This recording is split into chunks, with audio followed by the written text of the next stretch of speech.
NAMM 2022 is fast approaching, and it is rather surprising that the big three guitar companies are not going to be exhibiting this year. Those big three companies, of course, over my shoulder represented here, Paul Reed Smith, Gibson, and Fender, none of which will have a booth at the NAMM Show this year in Anaheim, California. Now, if you're not familiar with what NAMM is, it stands for National Association of Music Merchants. That just means it is the industry's biggest trade show where most companies launch their new exciting products. This isn't just limited to guitars. There's keyboards, drums, pro audio, you name it, wind instruments, it is there.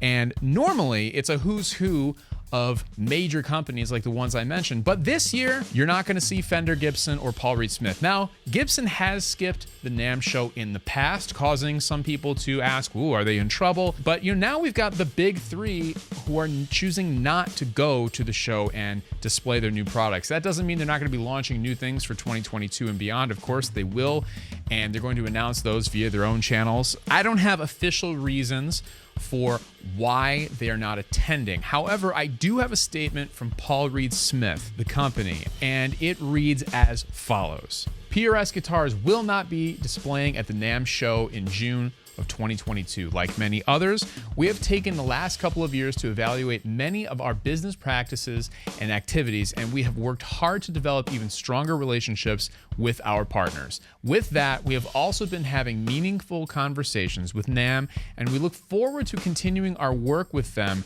and all of our partners. PRS is experiencing a very large backorder situation, and our bandwidth as our business rapidly accelerates is dynamic. We are continuing to spend a lot of time, energy, and money to ramp up production globally and to develop business tools to better position us for our future. This decision will allow us to better focus on these immediate key business objectives. No decision has been made regarding NAMM beyond 2022. So, out of the three big companies, PRS is the only one that I was able to get an official statement from. But I think it's indicative of probably a larger issue going on in the industry. And just my opinion and my interpretation of their statement is that they're asking the question, hey, you know what? Things are going really well for us and we are busy beyond belief, hence the backorder situation they mentioned. Is it worth it for us to dedicate our time and resources to displaying at a trade show?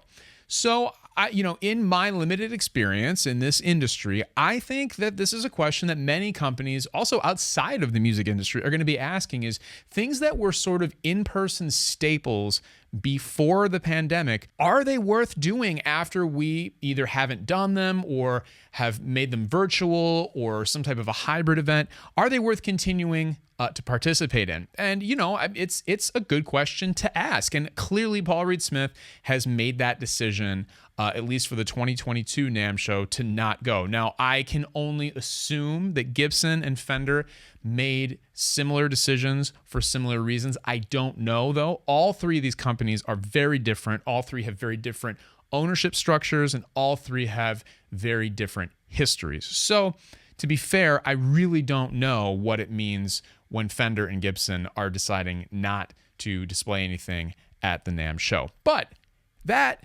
doesn't mean it isn't going to be an interesting show. You still have the big players in the acoustic world. Martin and Taylor will both be there, and there are tons of other guitar brands that are going to be displaying things and debuting things at this year's show. Not to mention all of the pro audio, all of the other instruments. There's going to be plenty to be excited about from this trade show. However, if you're a guitar player, you're kind of looking for Gibson and Fender and now PRS to be there, but they're not going to be. So again, just something interesting I found. If any of you have talked to anybody at Fender and Gibson or have any insight as to why they made the decision not to go this year, please let me know. I'm sure the rescheduling and the cancellation and the relocation probably has something to do with it. So it'll be interesting to see over the next few years as things hopefully normalize if the big three brands are going to bring back displays to the NAMM show. Who knows? As Paul Reed Smith said in their statement, no decision has been made regarding NAMM beyond 2022.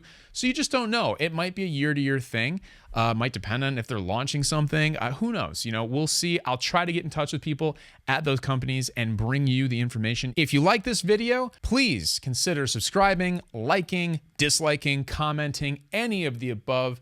greatly helps my progress here on YouTube. Of course, there are other ways you can help the channel via the super thanks or in any of the links in the description below. Also, if you just want to stick around for a bit and start by watching these videos over here, that would be really helpful too. I hope you enjoyed it. We'll see you next time. And until then, take care.